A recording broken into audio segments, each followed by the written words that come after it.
Bonjour mes amis, comment savoir que notre Église prêche la bonne doctrine? Ça c'est une question qui m'est souvent posée. Nous avons la réponse dans la Bible, au niveau de Acte 17, verset 11. Ces Juifs avaient des sentiments plus nobles que ceux de Thessalonique. Ils reçurent la parole de Dieu avec beaucoup d'empressement. Et ils examinaient chaque jour les Écritures pour voir si ce qu'on leur disait était exact. Réponse simple et à la portée de tous. Pourquoi accepter des doctrines humaines contraires à la volonté de Dieu? Dès qu'il y a des fausses doctrines, il y a toujours une mauvaise intention derrière celles-ci.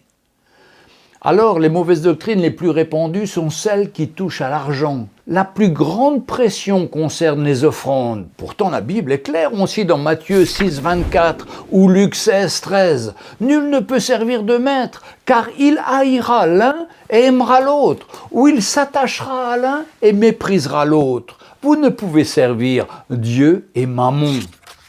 Un autre exemple, la doctrine de la dîme dans certaines églises aujourd'hui a pour but de rassurer les pasteurs.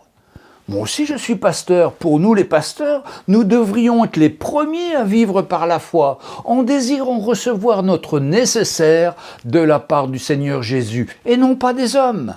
La parole de Dieu nous encourage à donner au Seigneur et de tout notre cœur. Et notre offrande doit servir à payer les différents frais qui incombent à une église. La location, l'eau, l'électricité, les tracts, etc., etc. Ainsi qu'un dédommagement au pasteur en fonction des possibilités financières de l'église locale. Mais jamais un gros salaire qui conduirait le berger à paître le troupeau de Dieu pour un autre but. 1 Pierre 5,2 nous dit « Faites paître le troupeau de Dieu qui est avec vous, non par contrainte, mais volontairement selon Dieu, ni pour un gain sordide, mais de bon cœur. » Un exemple de fausse doctrine. Le pasteur veut récupérer pour lui toutes les dîmes, comme au temps des Lévites de l'Ancien Testament, comme dans le livre de Nombres, chapitre 18, verset 24. « Je donne comme possession aux Lévites les dîmes que les enfants d'Israël présenteront à l'Éternel. » Et l'Église doit alors fonctionner uniquement à travers les offrandes. Cette invention humaine est lourde de conséquences car elle repose sur un mensonge et constitue un piège qu'il faut fuir. En effet, certains veulent utiliser les préceptes de l'Ancien Testament à leur profit. Rappelons-nous toujours que nous sommes sous la Nouvelle Alliance. Encore un autre exemple de nouvelles et de fausses doctrines. Élever des autels. En prenant par exemple, dans l'Ancien Testament, Abraham, Élie, Akab qui ont élevé des autels à l'Éternel pour l'adorer. Alors ces pasteurs utilisent cela. Par exemple, vous avez eu un enfant ou une nouvelle voiture. Faites un don pour l'autel de la reconnaissance, en plus de vos offrandes et de vos dîmes. Le pasteur fait pression ainsi sur les membres de l'Église pour qu'ils donnent de l'argent afin d'élever des autels au début de chaque semaine, puis chaque jour. C'est une arnaque des hommes qui montre que la cupidité de ces faux serviteurs n'est jamais assouvie. Et il faut les dénoncer, car ils volent les fidèles vulnérables. Encore une troisième fausse doctrine, les pasteurs qui veulent prier pour votre délivrance chaque semaine. Et comme m'a dit un homme au Congo, Brazzaville, en me tendant des liasses de billets de banque. Prenez cela, pasteur, car comme me l'a enseigné mon pasteur, si tu veux récolter, il faut d'abord semer. Ayant refusé sa proposition, je lui ai donné l'occasion d'exprimer ce qu'il voulait dire, afin d'être certain. Il m'a expliqué que depuis des années, il faisait cela, car son pasteur était surtout un serviteur de Mammon, et il l'avait persuadé qu'il était possédé. Et chaque semaine, il recommençait, bien sûr contre monnaie. Je vous ai parlé au début, au point A, les fausses doctrines qui sont liées à l'argent, mais il y a aussi les fausses doctrines théologiques dans le point B. Tout le monde connaît cette histoire où les Mormons étaient polygames, car ils avaient lu dans la Bible que la femme serait sauvée en devenant mère, dans 1 Timothée 2, chapitre 15. Ils ont mis des années à comprendre que cette femme était Marie. Ces principes théologiques inventés par des hommes avaient à l'origine pour but de profiter des sœurs célibataires. les fausses doctrines de la prospérité qui remplissent les poches des faux pasteurs et en vidant celles des pauvres fidèles. Une tromperie qui s'est répandue dans tous les pays du monde, mais surtout dans les pays pauvres, tels qu'en Afrique, à Haïti, au Pakistan, etc. Si c'est insupportable pour moi, qu'est-ce que cela doit être pour le Seigneur ? Une autre fausse doctrine consistant à chasser les démons des chrétiens. Cette doctrine est aussi arrivée vers les années 1980 avec la montée en puissance de faux psychologues censés répondre à tous les besoins de l'âme, comme si l'Évangile n'était pas assez puissant pour transformer entièrement et totalement la vie des chrétiens. Dans l'Évangile de Jean, au chapitre 19, verset 30, il est dit « Quand Jésus prit le vinaigre, il dit « Tout est accompli ». Et baissant la tête, il rendit l'esprit. Quand Jésus fait quelque chose dans la vie d'un chrétien, il le fait totalement. Regardons quand Jésus libère le possédé dans le pays des Gadaréniens. Dans Marc chapitre 5, versets 11 à 21, la libération est totale. Voici les versets 18 à 21. Comme il montait dans la barque, celui qui avait été démoniaque lui demanda la permission de rester avec lui. Jésus ne lui permit point. Mais il lui dit, va dans ta maison, vers les tiens, et raconte-leur tout ce que le Seigneur t'a fait, et comment il a eu pitié de toi. Il s'en alla et se mit à publier dans la Décapode tout ce que Jésus avait fait pour lui. Et tous furent dans l'étonnement. La vérité est que nous devons chasser les démons uniquement chez des gens qui ne sont pas nés de nouveau et sont réellement possédés. Vous ne trouverez jamais dans les évangiles un seul exemple d'une personne possédée, libérée par Jésus et qui reste sous l'influence des démons. Chasser les démons chez les chrétiens est une grave hérésie, comme si nous faisions mieux que Jésus. Oh, s'il vous plaît, regagnons notre place dans l'humilité. Comme Jean-Baptiste disait, il faut qu'il croisse et que moi je diminue.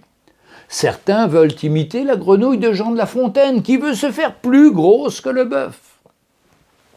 Mais dans les premiers épîtres de Jean, chapitre 4, verset 4, il nous est dit « Vous, petits enfants, vous êtes de Dieu et vous les avez vaincus parce que celui qui est en vous est plus grand que celui qui est dans le monde. » Alors n'ayons pas peur, le Seigneur est plus grand que l'ennemi qui est dans le monde. Encore une autre arnaque, attention à ces pasteurs qui cherchent la puissance à tout prix et qui vont mélanger l'occultisme à la foi pour obtenir de plus grands miracles. Ce sont des faux bergers, des loups ravisseurs déguisés en agneaux. Fuyez-les, sortez du milieu d'eux. Regardons si certaines églises où les gens manifestent leurs émotions selon la chair, croyant être conduits par l'Esprit de Dieu. Par exemple, lorsque ces personnes rentrent en transe, en soi-disant sous l'onction du Saint-Esprit. On a tous entendu et vu les folies du Toronto Blessing, appelé encore le mouvement du rire. Eh bien, encore aujourd'hui, des églises reviennent à ce mouvement que l'unanimité du corps de Christ a condamné. Écoutez ce qu'ils ont écrit. Notre conclusion est claire, comme le cristal. Il y a un lien direct entre la bénédiction de Toronto et l'occultisme. Les manifestations de Toronto sont identiques à celles qui peuvent être observées dans l'hindouisme ou le mysticisme oriental. Les cris, les rires, les poses moquettes, les déformations du corps sont identiques aux manifestations psychothérapeutiques du yoga. Ceux qui acceptent de se livrer à ces pratiques occultes s'ouvrent à des puissances démoniaques. Ils se jettent dans une séduction qui dépasse tout ce qu'ils peuvent imaginer. Fuyez ces choses, elles vous conduiront à la mort spirituelle. Il y a de nombreux domaines où nous ne devons pas confondre le Saint-Esprit et la chair, comme précédemment dans cet exemple du Toronto Blessing, qui pensait servir le Seigneur alors qu'il servait le diable. Trop d'églises ont la foi dans leurs expériences au lieu d'avoir la foi dans la parole de Dieu. Prenons garde. Ceci n'est qu'une simple liste bien incomplète des fausses doctrines, car plusieurs sont inventées quotidiennement. Soyons prudents et référons-nous toujours à la parole de Dieu. Je suis vraiment désolé si je choque en parlant de toutes ces fausses doctrines, mais il faut mieux les dénoncer pour éviter que vous soyez découragés, ruinés par de faux bergers. La Bible nous dit dans Philippiens 4, verset 2, « Prenez garde aux chiens, prenez garde aux mauvais ouvriers, prenez garde aux faux circoncis. » Que doivent être les bonnes doctrines dans l'Église ? Dans le livre des Actes, au chapitre 2, verset 32, l'Église persévérait dans la prière, dans l'enseignement, dans la communion fraternelle et dans la fraction du pain. Les fruits étaient que les hommes et les femmes se convertissaient et grandissaient dans la foi. Attention de ne pas suivre ces exemples d'une façon rigide, mais de vivre ces choses conduits par l'Esprit de Dieu. Les églises qui vivent l'Évangile prennent la parole de Dieu au sérieux et cherchent à vivre l'authenticité du récit biblique dans leur vie de tous les jours. L'Église est constituée de personnes qui sont nées de nouveau, sous l'action du Saint-Esprit, qui ont reçu Jésus comme Seigneur et Sauveur, puis se sont engagés à le suivre à travers les eaux du baptême. Ils sont appelés chaque jour à marcher dans la sainteté, à travers la sanctification de leur vie. Les membres de ces églises cherchent à témoigner de l'amour de Jésus, à parler de leur foi et à voir des hommes et des femmes se tourner vers Dieu pour leur salut. Chaque membre est prêt à s'identifier à Jésus, à mourir à lui-même et à ses désirs pour faire le plan et la volonté de Dieu. Évangile de Luc, chapitre 9, verset 23, « Puis Jésus dit à tous, « Si quelqu'un veut venir après moi, qu'il renonce à lui-même, qu'il se charge chaque jour de sa croix et qu'il me suive. » Un des autres fruits du changement de la nouvelle naissance, c'est un comportement différent au sein de notre propre famille, vis-à-vis de nos conjoints, nos parents, nos enfants. Dieu doit être le Seigneur de notre foyer. La bonne relation entre mari et femme dépend de l'attitude de leur cœur, qui les pousse à donner leur vie l'un pour l'autre. Je reviendrai sur ce sujet important dans une vidéo consacrée à ce sujet spécifique, qu'est-ce qu'une famille chrétienne ? Mais revenons à notre sujet, sur les doctrines dans une église éclairée. Premièrement, c'est d'abord une église où le pasteur et son épouse ont un témoignage de vie transformé par le Seigneur. Beaucoup de chrétiens peuvent se souvenir d'une époque où le divorce était inadmissible, à plus forte raison celle d'un pasteur ou d'une personne ayant des responsabilités au sein d'une église. Il était alors inconcevable qu'une telle personne puisse continuer à exercer son ministère. Mais de nos jours, nous voyons de plus en plus de pasteurs divorcer, se remarier et continuer à exercer leur ministère comme si rien n'était. Mais est-ce un exemple à donner aux chrétiens ? Je crois que c'est le résultat de l'esprit religieux et des compromis qui ont remplacé la sainte doctrine et la vérité biblique. Pourquoi deux chrétiens remplis de l'esprit ne peuvent pas parvenir à résoudre leurs différends, au point d'aller jusqu'au divorce, qu'il s'agisse d'un pasteur ou d'un membre de l'assemblée? Je pense que la séparation, le divorce, le remariage résultent d'un manque de connaissance des véritables responsabilités du mari et de la femme l'un envers l'autre. Nous voyons dans les Écritures que celle du mari est très grande. Il doit aimer sa femme comme Christ a aimé l'Église. De la même manière, l'épouse est appelée à se soumettre à son mari comme l'Église est soumise à Christ. À moins que les deux ne prennent leur croix et ne permettent à l'Esprit de Dieu de les briser et de les changer, il est impossible de parvenir à ce genre de relation. Seul Dieu peut faire cette œuvre dans leur cœur. Aucune technique ne peut l'accomplir. C'est le fruit de la croix à l'œuvre dans les deux vies. Il n'y a rien dans la parole de Dieu qui indique que Dieu approuve le divorce. La raison est simple, c'est parce qu'à travers la croix de Jésus, Dieu a donné un moyen pour restaurer l'amour et l'unité au sein du couple. De nos jours dans l'Église, beaucoup trouvent normal que les chrétiens divorcent parce que l'un des conjoints ne s'entend plus avec l'autre ou qu'ils ne partagent plus la même vision. Le mariage est l'un des domaines où l'Église s'est laissée influencer non seulement par la façon de vivre d'un monde sans foi, mais aussi par des dirigeants d'Église ayant écrit des livres sur ces questions, souvent pour justifier leur propre situation. En choisissant de divorcer, ceux-ci ouvrent une porte pour que les chrétiens fassent comme eux. Une église épanouie est une église où il y a une équipe de ministères qui travaillent ensemble. Trop souvent, nos églises sont dirigées par un seul homme, le pasteur, et tous les autres ministères sont absents. Pourtant, la parole de Dieu nous dit dans Éphésiens 4, verset 11, « Il a donné les uns comme apôtres, les autres comme prophètes, les autres comme évangélistes, les autres comme pasteurs et docteurs, pour le perfectionnement des saints en vue de l'œuvre du ministère et de l'édification du corps de Christ, jusqu'à ce que nous soyons tous parvenus à l'unité de la foi et de la connaissance du Fils de Dieu. » Ce sujet tellement important sera développé dans une prochaine vidéo. Troisième point, l'Église locale est organisée suivant une structure biblique. Les ministères d'autorité, les 5 ministères, apôtres, prophètes, pasteurs, docteurs, évangélistes, puis les anciens de l'Église, et enfin les diacres et les diaconesses. Quatrième point, attention à l'évangile qui est prêché aujourd'hui. On a beaucoup d'évangiles qui reposent sur la sagesse des hommes et qui sont sans puissance.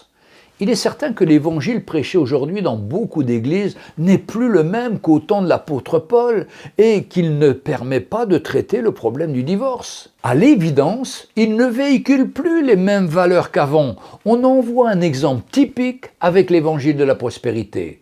Comme nous l'avons vu précédemment, il n'édifie pas et n'aide en aucun cas les chrétiens à faire face à leurs difficultés. C'est pourquoi, si l'on veut voir les familles chrétiennes rester unies et les divorces ne plus être considérés comme une chose acceptable dans l'Église, comme c'est le cas aujourd'hui, il est vital de revenir à la prédication de la croix. De nos jours, les chrétiens veulent souvent trouver une solution facile aux problèmes de couple. Ils divorcent pour des raisons aussi futiles qu'elle ne veut pas se soumettre à mon autorité, il n'est pas assez spirituel, ou pire, nous ne sommes plus vraiment faits l'un pour l'autre, nos visions et nos ambitions ont changé. Pourtant, s'ils entendaient le véritable évangile, cela les conduirait à s'humilier, à pardonner et à assumer leurs responsabilités l'un envers l'autre. Il est important de comprendre le but du message de la croix pour nos vies. Nous devons désirer nous identifier à la mort de Christ afin d'avoir sa vie en nous et être libres. Mais parfois, nous essayons de trouver un raccourci, nous tentons de remplacer l'œuvre de la croix par la délivrance de nos faiblesses ou des tentations de la chair. Nous voulons une vie chrétienne où il suffirait d'appuyer sur un bouton pour obtenir une réponse instantanée. Pourtant, dans l'épître de Paul aux Galates, chapitre 2, verset 20, l'apôtre Paul affirme « J'ai été crucifié avec Christ, et si je vis, ce n'est plus moi qui vis, c'est Christ qui vit en moi. Si je vis maintenant dans la chair, je vis dans la foi au Fils de Dieu. » Oh, c'est une description merveilleuse de sa façon de vivre, par la révélation qu'il a reçue. Paul a appris qu'il devait identifier sa vie à celle de Jésus-Christ, renoncer à lui-même, crucifier sa chair. Il vivait cette révélation et pouvait la prêcher. Sa vie était réellement un témoignage de la transformation que la croix peut apporter. Le message de la croix est un avertissement constant et un rappel qui expose les faiblesses de notre nature charnelle et nous permet de voir notre état réel. Cela produit la repentance, nous conduit à nous renier nous-mêmes et à retourner à la croix de nouveau. Sixièmement, vivre sous la nouvelle alliance et non sous l'ancienne.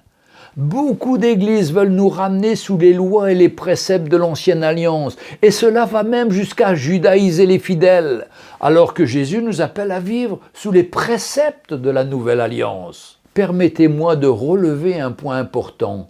Si vous vous croyez obligé de donner à Dieu un certain pourcentage de vos revenus, vous n'avez pas encore pleinement compris la profondeur de ce que Jésus a accompli à la croix et la liberté qu'il nous a acquise. Il nous a libérés des prescriptions de l'ancienne alliance.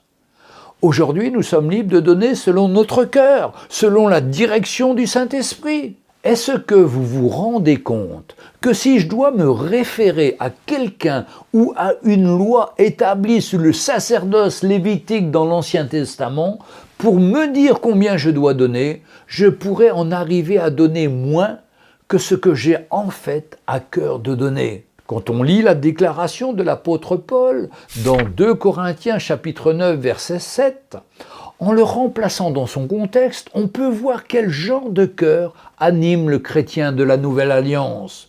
que chacun donne comme il a résolu en son cœur, sans tristesse, sans contrainte, car Dieu aime celui qui donne avec joie. Ce verset ne donne certainement pas l'image d'un chrétien craintif et réticent, obligé de donner parce que c'est ce qu'on attend de lui ou parce que le montant de son offrande sera connu. En conclusion, voici quelques caractéristiques d'une Église éclairée. Cette liste est certainement incomplète, mais nous donne une piste de réflexion. Si vous avez des questions, n'hésitez pas à les poser, nous y répondrons en vidéo. N'hésitez pas à mettre un pouce en l'air si vous avez aimé la vidéo, ainsi qu'à vous abonner en cliquant sur la cloche pour recevoir nos prochains enregistrements. Que le Seigneur vous bénisse. La vie chrétienne est une vie simple. C'est devenu trop compliqué, trop de lois, trop de principes. Vivons avec notre cœur, lisons la parole de Dieu et aimons le Seigneur de tout notre cœur. Que le Seigneur vous bénisse et à bientôt.